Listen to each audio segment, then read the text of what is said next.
Oração de Daniel com Salmo 91 por 21 dias consecutivos.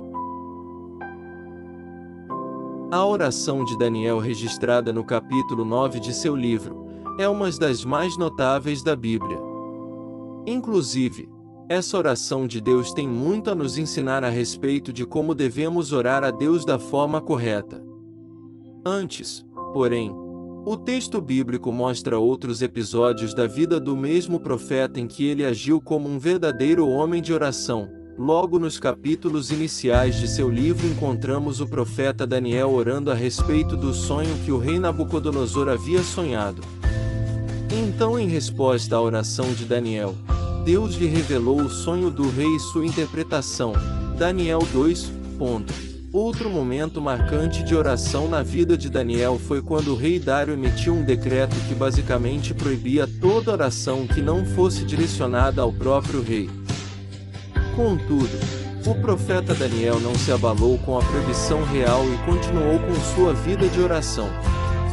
Nesse ponto a Bíblia diz que Daniel tinha o costume de orar a Deus 3 vezes ao dia.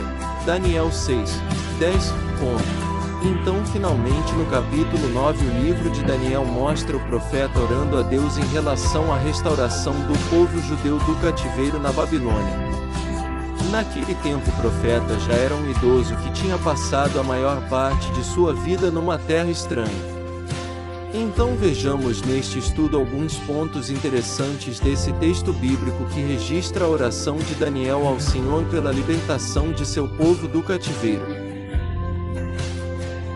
O contexto em que Daniel orou, por causa de sua desobediência para com Deus, o povo judeu foi levado ao cativeiro.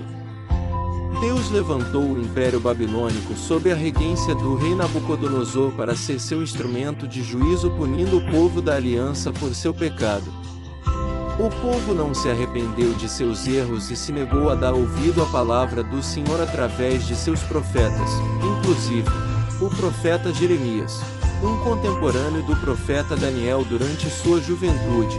Foi o último profeta que Deus levantou antes que Jerusalém caísse definitivamente perante o exército babilônico.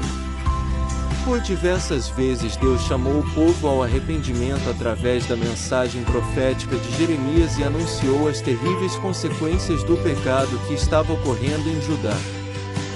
Mas ninguém ouviu, então Jerusalém foi invadida. O templo foi destruído e a grande parte de sua população acabou sendo deportada.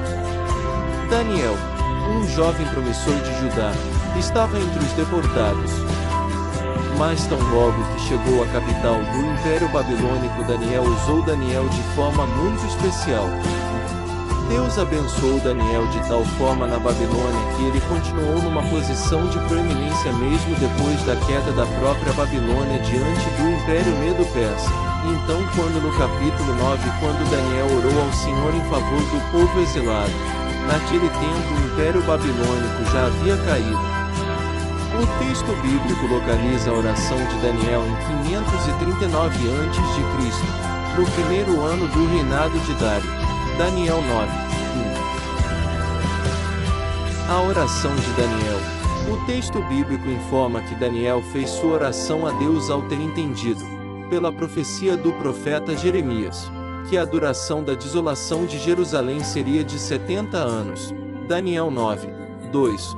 Confronte com Jeremias 25, 11, 12, 29, 1. Então Daniel se humilhou perante o Senhor, e o buscou com oração, súplicas e jejum. Daniel 9, 3. Em sua oração o profeta Daniel adorou ao Senhor. Daniel 9, 4. Confessou o pecado de Judá. Daniel 9 de maio de 11.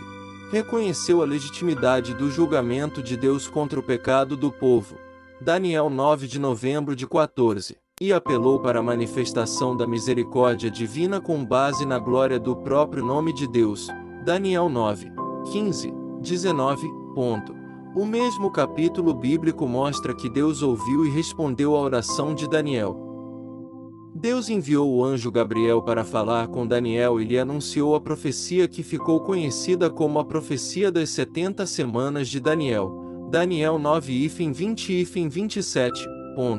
através dessa profecia maravilhosa com implicações escatológicas, que também é amplamente discutida entre os estudiosos. Deus falou ao profeta não apenas sobre a restauração de Jerusalém com os remanescentes do cativeiro, mas principalmente sobre a vinda do Messias prometido. Salmos 91. Aquele que habita no esconderijo do Altíssimo, à sombra do Onipotente descansará, direi do Senhor.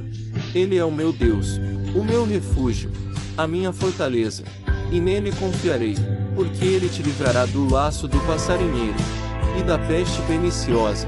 Ele te cobrirá com as suas penas, e debaixo das suas asas te confiarás. A sua verdade será o teu escudo e broquel. Não terás medo do terror de noite, nem da seta que voa de dia, nem da peste que anda na escuridão, nem da mortandade. Assola ao meio-dia, 1000 cairão ao teu lado, e 10.000 à tua direita, mas não chegará a ti. Somente com os teus olhos contemplarás, e verás a recompensa dos ímpios, porque tu, ó Senhor, és o meu refúgio. No Altíssimo fizeste a tua habitação, nenhum mal te sucederá, nem praga alguma chegará à tua tenda, porque aos seus anjos dará ordem a teu respeito, para te guardarem em todos os teus caminhos. Eles te sustentarão nas suas mãos, para que não tropeces com o teu pé em pedra. Pisarás o leão e a cobra, calcarás aos pés o filho do leão e a serpente, porquanto tão encarecidamente me amou. Também eu o livrarei, pô-lo-ei em retiro alto, porque conheceu o meu nome. Ele me invocará, e eu lhe responderei. Estarei com ele na angústia, dela o retirarei, e o glorificarei. Fartá-lo-ei com longura de dias, e lhe mostrarei a minha salvação. Inscreva-se no canal, curte e compartilhe para essa oração alcance pessoas que esteja precisando de oração. Não quebre essa corrente do bem. Deus disse: propaguem minha palavra.